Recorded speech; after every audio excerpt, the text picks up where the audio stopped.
You know the vibes, PVO, positive vibes only, FOE, family over everything, high vibrations. Hope everybody's staying focused, staying clear minded, protecting your energy, focusing on yourself, staying healthy, shooting all negativity down. You all are great. I don't know if no one told you that. I'm going to continue to tell you that. My kings and my queens out there, you all are great. You can do anything if you put your mind to it. Mind over matter. You are the creator of your own reality. Self-determination. Self-mastery.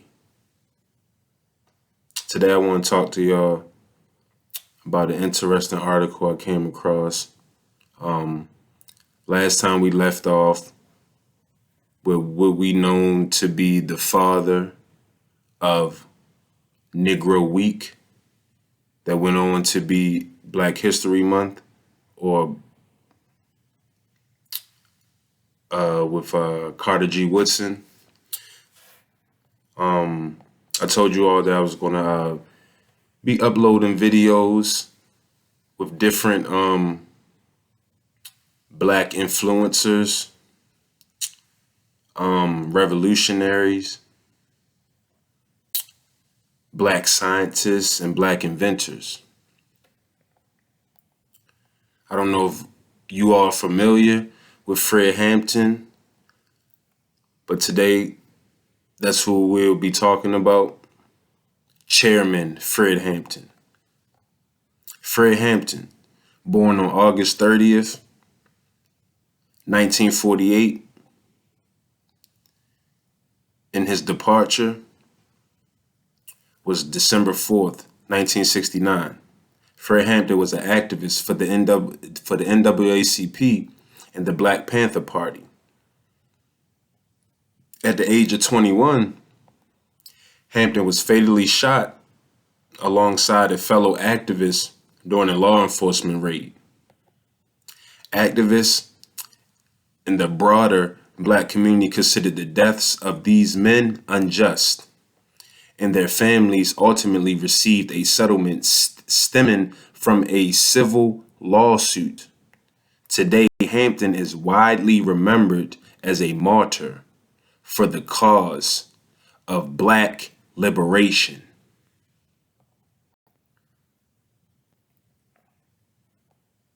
Fred Hampton was born in Summit, Illinois. His parents, Francis Allen Hampton and Iberia Hampton, were Louisiana natives who relocated to Chicago. As a youth, Fred excelled in sports and dreamed of playing baseball for the New York Yankees. However, he also excelled in the classroom.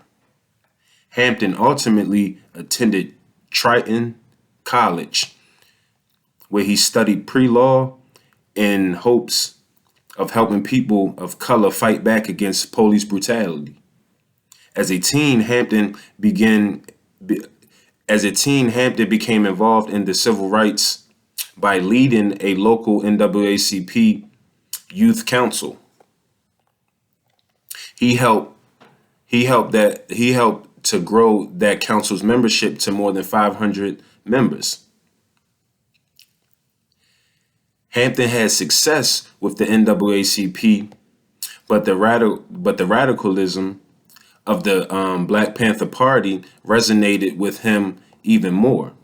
The BPP has successfully launched a free breakfast program to feed children in a number of cities. The group also advocated for self-defense rather than nonviolence and took a global perspective on the Black freedom struggle, finding inspiration in Maoism. A skilled speaker and organizer, Hampton quickly moved through the ranks of the BPP. He became the leader of the Chicago's BPP, Black Panther Party branch, then the chairman of the Illinois BPP, Black Panther Party, and finally the deputy chair of the national BPP, Black Panther Party. He engaged in grassroots activism, working as an organizer, a peacemaker, and taking part in the BPP, Black Panther Party's free breakfast program and People's Medical Clinic. A COINTELPRO target. From the 1950s until the 1970s, the FBI's counterintelligence program, also known as COINTELPRO, targeted leaders of activist organizations like Fred Hampton. The program served to undermine, infiltrate, and spread misinformation, often through extrajudicial means, about political groups and the activists who belonged to them. COINTELPRO targeted civil rights leaders such as the Reverend Martin Luther King Jr., as well as radical groups like the Black Panther Party, the American Indian Movement, and the Young Lords. As Hampton's influence in the Black Panthers grew, the FBI began to focus on his activities, opening a file on him in 1967. The FBI enlisted a man named William O'Neill to infiltrate and sabotage the Black Panther Party. O'Neill, who had been previously arrested for car theft and impersonating a federal officer, agreed to the task because the federal agency promised to drop the felony charges against him. O'Neill quickly gained access to Hampton by becoming both his bodyguard and a security director in Hampton's Black Panther Hampton's Black Panther Party chapter. So as you can see, so far from what we've read and what we've been learning about Chairman Fred Hampton, you can see how powerful he was and the type of level of understanding in his demeanor where he was at with it, as far as being a black liberator and a civil rights leader. You can also hear that it was some infiltration that went on, and this seems to be a big problem in the black community. That's a whole nother video, though. I'm gonna get into that. As far as they actually had a movie that came out in reference to what we're speaking on, and the Fred Hampton, a little bit about his story in the black struggle. I believe the movie is Judas and the Black Messiah. I don't know if you all familiar with that, but it just came out, I believe, in movie theaters and on Fire Stick and a couple other streaming networks. And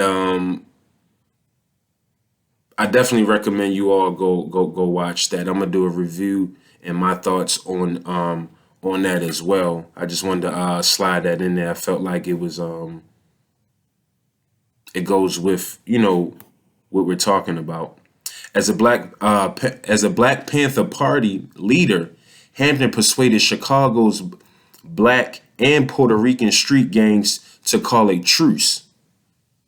He also worked with white-dominated groups like Students for a Democratic Society and the Weather Underground. He called the multiracial groups he collaborated with his Rainbow Coalition. Following FBI Director J. Edgar Hoover's orders, O'Neill undid much of Hampton's work to foster peace in the community, leading community members to lose confidence in the BPP, Black Panther Party.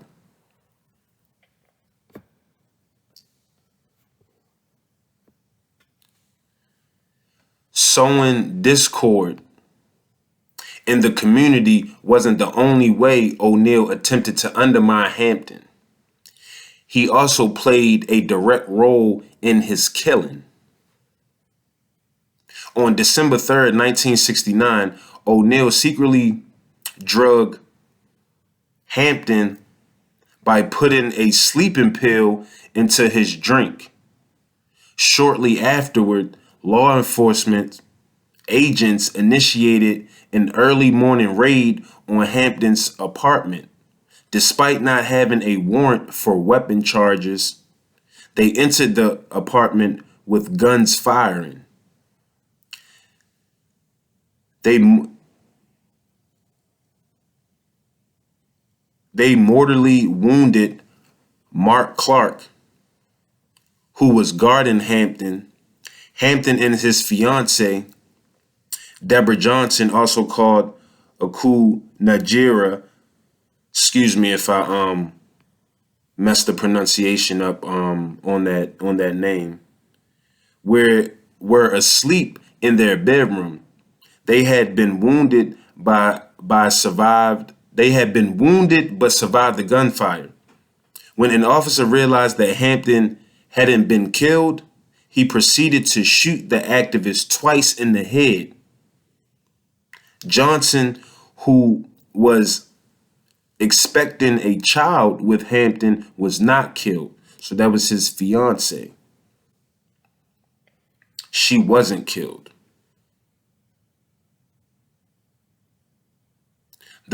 The other 7 Black Panthers present in the apartment were charged with several serious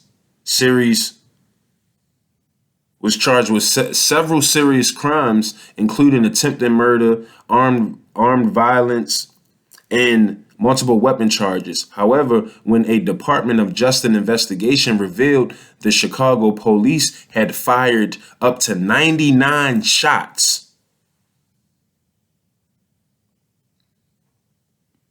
and the Panthers had only fired 1, the charges was dropped. Activists considered the killing of Fred Hampton to be an assassination.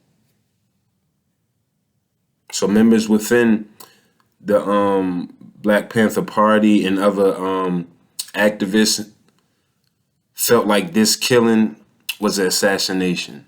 It was a hit. When the FBI's Pennsylvania field office was broken into, not long after, the COINTELPRO files found included a floor plan of Hampton's apartment and documents that mention covering up the FBI's part in Hampton's killing.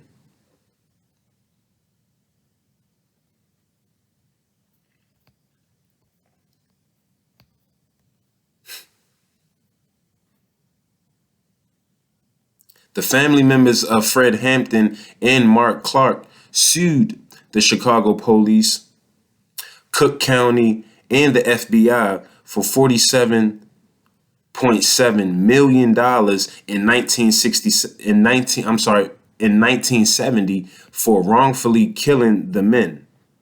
That case was thrown out, but a new case took place in 1979 after officials concluded that the law enforcement agencies involved had obstructed justice and refused to hand over relevant paperwork related to the killings. 3 years later, the families of Hampton and Clark learned that they would receive a $1.85 million settlement from the local and federal agencies responsible for the men's death. That dollar amount is like fucking like crazy. Ain't no fucking dollar amount that can replace what they did. But I guess the settlement showed some acknowledgement of their wrongdoing, if you want to say that.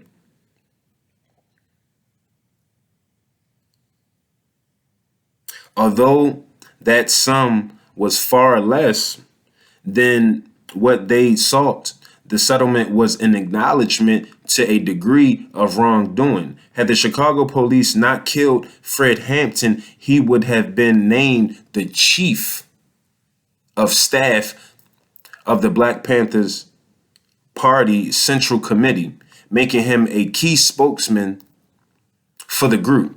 Hampton never got that opportunity, but he has not been forgotten. Soon after his death, the BPP filmed an investigation of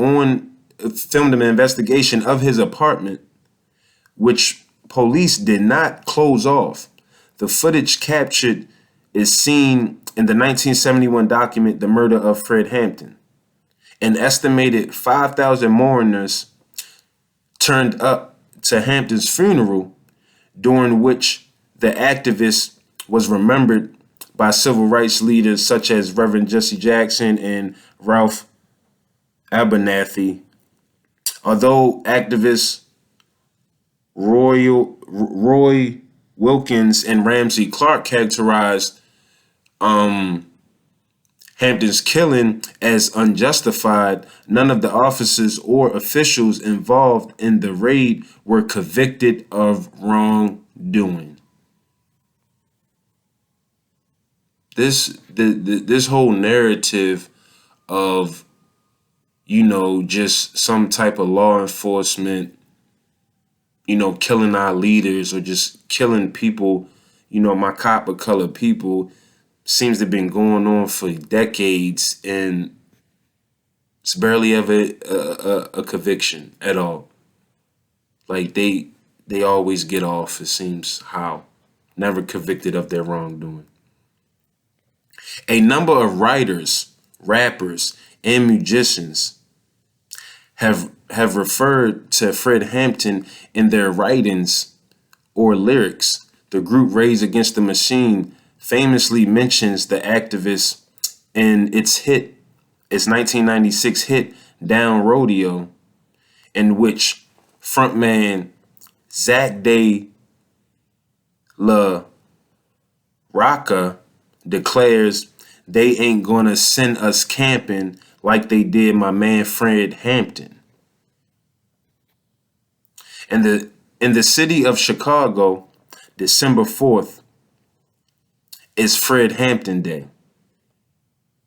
So on December 4th in Chicago is they recognize this day as Fred Hampton Day, and I didn't know that, and I'm sharing it with you all. So in the near future, this is something that we definitely should be remembering, and we should be honoring every December 4th, not just in Chicago, but all over the United States of America.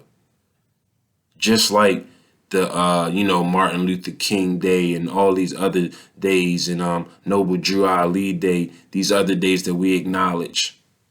December 4th should not only be recognized in Chicago, but all around America. A public pool in Maywood, Illinois, where Hampton grew up, bears his name. A bust of Hampton sits outside the Fred Hampton Family Aquatic Center. Hampton, like other political activists, seemed keenly aware that his work would put his life in jeopardy. However, while he was alive, he expressed confidence in his own legacy. We always say in the Black Panther Party that they can do anything to us. We might not be back. I might be in jail. I might be anywhere. But when I leave, you'll remember I said, with the last words on my lips, that I am a revolutionary. And you're going to have to keep on saying that. You're going to have to keep saying that I am a proletariat.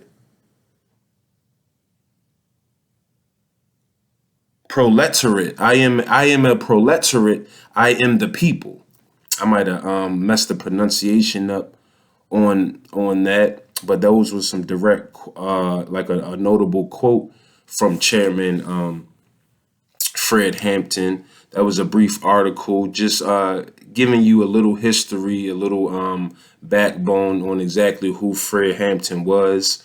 I highly encourage you all to do research on top of checking out the movie that just came out, Judas and the Black Messiah, and that goes into, can give you a visual from,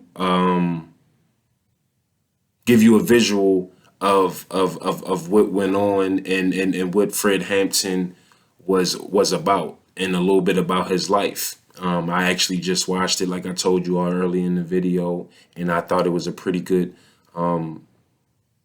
movie. But I'm gonna save that for the next video, as far as just doing like my review on that.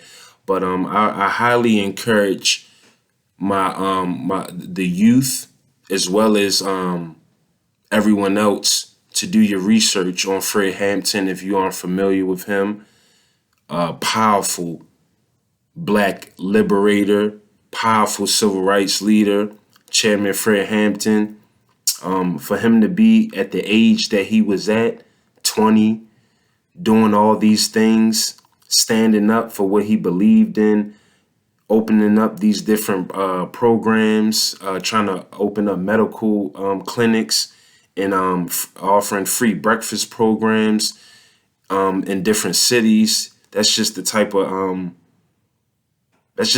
drive and the type of level of consciousness that a lot of us are not on, and was not on at 20 years old, like flat out. And it's just fucked up that they killed him. He was only 21. He was only 21. So I highly encourage y'all to do your research and find out more, and just educate and familiarize yourself, along with what you'll learn off the video that I share with you all. I encourage you to do your own research on Chairman Fred Hampton. I am a revolutionary.